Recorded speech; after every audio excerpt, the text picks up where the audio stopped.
switch gears and talk more about shorelines and a new guide that the Northwoods Land and Water Conservation Departments have been working on called Shoreline Stabilization, a guide for homeowners booklet. And Quita Sheehan with the Vilas County Land and Water Conservation Shop is joining us to share with us information about that new publication that Northwoods Land and Water Conservation Shops have been working on. With that, Quita, I'll turn the screen over to you, please. If you want to share your screen and share with us what the counties have been up to on shoreline stabilization and creating this booklet. Welcome.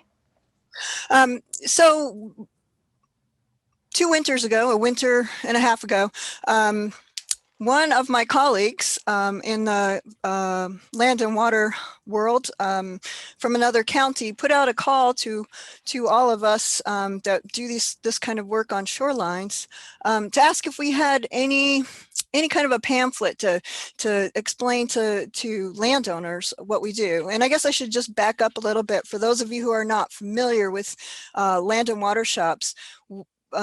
Each county has a land and water conservation department. It might sometimes be tucked into their zoning department, but every department is focused on protecting water quality and protecting from soil erosion. Most counties in southern Wisconsin, that focus is really on agriculture. Up in the north, we have less agriculture. We have a lot of water we're trying to protect. So we end up doing a lot of work on shorelines. So anyway, the colleague of mine asked, hey, does anybody have a pamphlet, something I can show people when I'm talking about different practices, you know, pictures, so they can visualize it, the landowners. And of course, we all said, nope, we don't have one, but we really want one. And that started off a project to create a pamphlet or a resource. So hence the Shoreline Stabilization Project, a guide for homeowners and conservationists on inland lake and flowages. So this does not apply to what might be going on the Great Lakes. So that was kind of how or why we came up with developing this. And generally it's a bunch of northern counties, conservation specialists and county conservationists from Bayfield, Iron, Lincoln, Marathon, Florence, Langlade, Sawyer, Vilas, and Price counties, along with our DATCAP engineer, because she works with all of us to design these practices, and we really rely heavily on her input. Pat from Extension Lakes also assisted with some of the design here. And then Wisconsin Land and Water, which is the Association of Land and Waters Departments, the statewide association, as well as a private design firm assisted us with developing this. We received funding from a DNR surface water grant, as well as from Wisconsin Land and Water, Wisconsin Valley Improvement Company, WVIC, and then a number of the land and water area associations also provided funding to mostly for the printing. So there's 2 parts to it, essentially.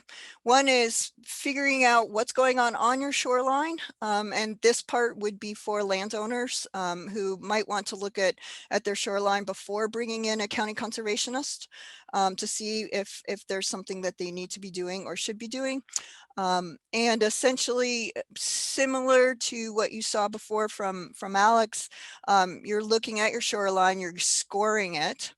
And looking at the wave energy hitting the shoreline, what kind of aquatic vegetation you might have, what your shoreline vegetation would be, taking into account slope. That's pretty important, and what impact that might have on potential for erosion, what kind of impervious surfaces you have on your property, and then soil type. Again, soil type is going to have an impact on vegetation, or I'm sorry, on erosion, soil erosion, and then how you're using your shoreline.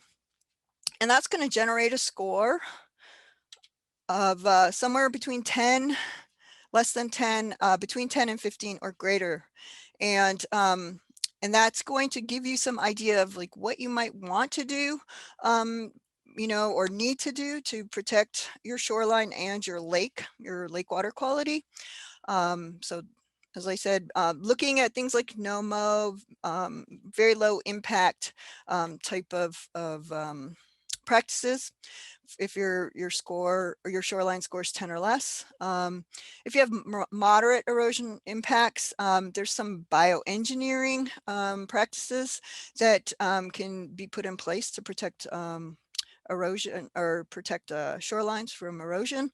And then if you have a pretty big impact and you might need some hard armoring or a number of practices, you know, we're not huge fans of the hard armoring if you don't need it. Unfortunately, there's on high energy lakes, there's not a whole lot of options. And I know this is really hard to see, but we have sort of listed out the different practices based on those scores. So that no-mow, if you scored less than 10, no-mow or native plantings, here is going to tell you, you know, the types of practices, the vegetative buffers, and then what kind of appropriate, where did my thing go? Appropriate use and benefits across the top. So it's really hard to see, but here it says things like, you know, will it provide immediate protective cover? Is it appropriate above and below the ordinary high mark, say putting, not cutting and installing native plantings? Can you use this? Would it be appropriate on a steep and vertical bank? For sure, maybe no mow is not going to help, but getting more plantings, that kind of thing. For bioengineered products, which I'm going to, which the booklet goes into, all these different practices. You can see that is more appropriate in different places. And then we get into sort of the heavy hard armoring with riprap in various types of materials, or I'm sorry, in various iterations using rock and plants. So each practice is kind of laid out like this with a nice cross-section imagery. So it approximates, these images are all taken from NRCS or Natural Resource Conservation standards for these, and just to give people an idea of exactly what it's going to look like, you know, how things are installed. A little description of the practice. In this case, it's a vegetated riprap with vegetation installed into it. And then a section that's going to tell you where it's appropriately used and what kind of benefits you could get out of it, and then the limitations, so that people can realistically identify what's going to work. So say you're in a very heavy area of heavy deer population and you're not interested in putting up a fence, then anything that's going to take vegetation that you're going to spend money on is, you know, if you've got deer, then seems like a bit of a waste of time. Anyway, so here it's a booklet with all this information. It's going to be available from your Land and Water Conservation Department, your county Land and Water Conservation Department, in both a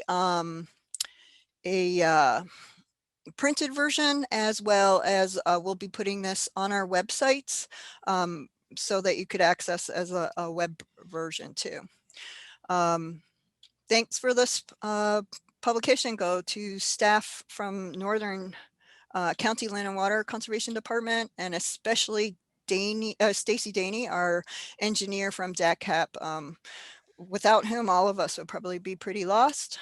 Pat Goggin from Extension Lakes really helped us with the educational component. And then staff from Wisconsin Land and Water, as well as our contractor, did a lot of the design work and took care of that kind of stuff. And then we also had feedback from DNR staff, as well as other county staff around the state, and and from the Wisconsin Valley Improvement Company. So fast and dirty, I guess we could say, but that is the Shoreline. Oh, thanks, Pat. That's the Shoreline Stabilization Guide. So I know we're a little bit behind, but if you want, I can take a few questions.